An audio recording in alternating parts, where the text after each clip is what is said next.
Bonjour, c'est Virginie. La leçon d'aujourd'hui a pour titre « Le visage d'un ange ». Le verset à mémoriser se trouve dans Hébreux 10, verset 25.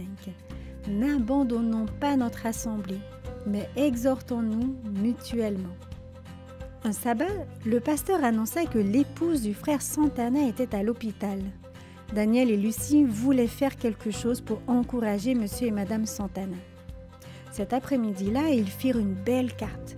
Leur maman les aida à écrire un petit mot sur la carte. Le lendemain, ils aidèrent leur maman à préparer quelques plats pour la famille Santana. Ils furent très heureux de recevoir la carte et l'aimer. Daniel et Lucie étaient aussi très heureux. Ils avaient encouragé leurs amis. Aujourd'hui, le récit biblique nous raconte comment ils furent encouragés.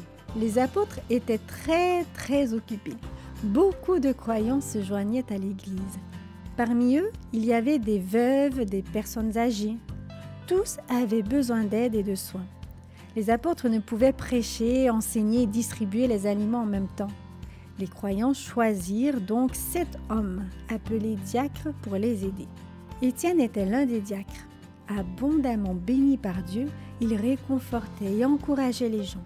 Il tournait leurs pensées vers Jésus et Dieu lui donnait de faire de grands miracles. Dans l'église, tout le monde aimait Étienne. Cependant, certains juifs ne l'aimaient pas du tout. Ils haïssaient ses enseignements sur Jésus. Les paroles d'Étienne étaient si puissantes qu'ils ne pouvaient argumenter avec lui. Ils voulaient le faire taire. Comment ? Ils décidèrent de payer des hommes qui répandraient des mensonges sur son compte. Ces mensonges fâchèrent tout le monde, les gens du peuple, les chefs et les docteurs de la loi. Les chefs envoyèrent des hommes se saisir d'Étienne. Ils firent aussi venir les menteurs afin qu'ils accusent Étienne. Pendant la réunion, les chefs regardaient attentivement Étienne. Ils s'attendaient à le voir nerveux, mais bien au contraire, le visage d'Étienne rayonnait. La Bible dit que son visage ressemblait au visage d'un ange. Le grand prêtre regardait Étienne avec fureur. « Ces choses sont-elles vraies ?» rugit-il. Il parlait des mensonges que l'on avait racontés sur Étienne. Au lieu de cela, il raconta l'histoire du peuple juif. Il parla du grand plan de Dieu d'envoyer un sauveur au monde. Il commença par leur rappeler la promesse de Dieu faite à Abraham.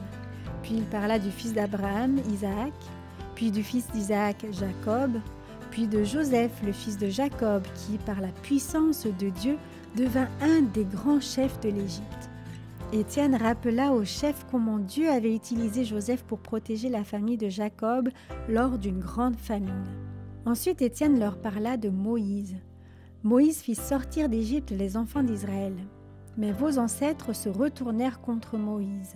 Et vous, chefs juifs entêtés, vous n'avez pas donné votre cœur à Dieu. Vous ne l'écoutez pas. Vous n'écoutez pas ce que le Saint-Esprit essaie de vous dire. Vos ancêtres étaient ainsi. Et vous êtes exactement comme eux. Vos pères ont persécuté tous les prophètes qui leur furent envoyés. Ces prophètes ont dit il y a longtemps que le juste viendrait. Mais vos ancêtres les ont mis à mort. Et maintenant, vous vous êtes retournés contre le juste et vous l'avez mis à mort. Cela suffisait. Tout le monde se mit à crier. Certains des chefs étaient si fâchés que leurs dents grinçaient. Mais Étienne restait calme. Rempli de l'Esprit Saint, il n'entendait même pas le vacarme. Étienne fixa les regards vers le ciel et vit ce que personne ne pouvait voir. « Regardez » s'exclama-t-il, « je vois les cieux ouverts et le Fils de l'homme assis à la droite de Dieu. » Les chefs se bouchèrent les oreilles avec leurs mains et coururent vers Étienne. Ils le chassèrent hors de la ville. Là, ils le lapidèrent, lui jetant des pierres jusqu'à ce qu'il meure. Étienne mourut paisiblement, tout comme Jésus. Jésus ne lutta pas contre les soldats. Étienne ne lutta pas contre les chefs juifs. Jésus, sur la croix, pria que Dieu pardonne à ceux qui le crucifiaient. Étienne pria lui aussi.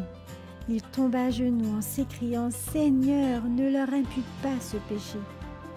Après cette prière de miséricorde, il mourut. Étienne encouragea les croyants subvenant à leurs besoins. le Saint-Esprit le remplit d'amour pour les autres. Le Saint-Esprit veut aussi que tu sois rempli d'amour pour les autres. Il veut nous utiliser, toi et moi, pour aider et encourager les autres comme le fit Étienne. Le veux-tu ?